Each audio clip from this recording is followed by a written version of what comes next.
ముల్కీ నిబంధనలకు సంబంధించి తెలంగాణ యువత ఉద్యోగులు ఉద్యమాన్ని మరింత తీవ్రతరం చేయడం జరిగింది.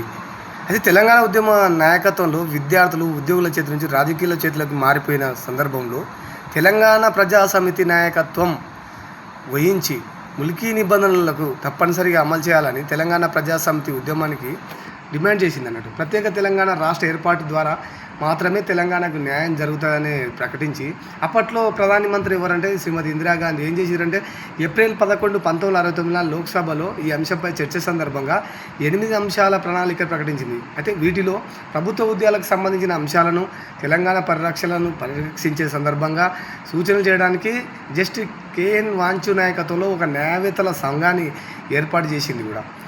ఈ ప్రయత్నాలు ఏవి కూడా తెలంగాణ వాళ్ళ నాయకత్వంలో ఒక న్యాయవేత్తల సంఘం అయితే ఏవి కూడా ఏం చేసింది తెలంగాణ వాళ్ళ పరిగణించి సంతృప్తి పరచలేకపోయినాయి.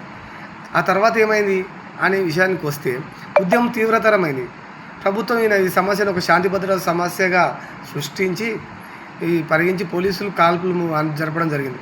హైదరాబాద్ నగరంలో కర్ఫ్యూ విధించడం జరిగింది. శాంతి భద్రతలకు సమస్య గుర్తించడం వల్ల ఇవన్నీ జరిగినాయి అన్నట్టు. ప్రజాసమితి నాయకుడు వచ్చేసి చెన్నారెడ్డిని విద్యార్థుల ఆందోళన నాయకత్వం వహిస్తున్న మల్లికార్జున్ని ప్రభుత్వం అరెస్టు చేయడం జరిగింది.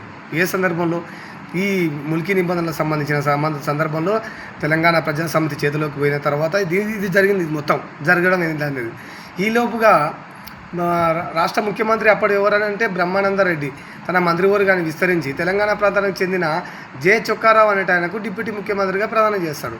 అప్పుడేమైంది వినూత్న రాజకీయ పరిణామాలు సంబంధించి 1971 సెప్టెంబర్ 25న తెలంగాణ ప్రాంతానికి చెందిన పివి నరసింహారావు రాష్ట్ర ముఖ్యమంత్రి అయ్యాడు.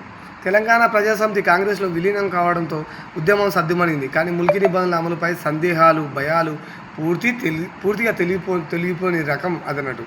Thank you.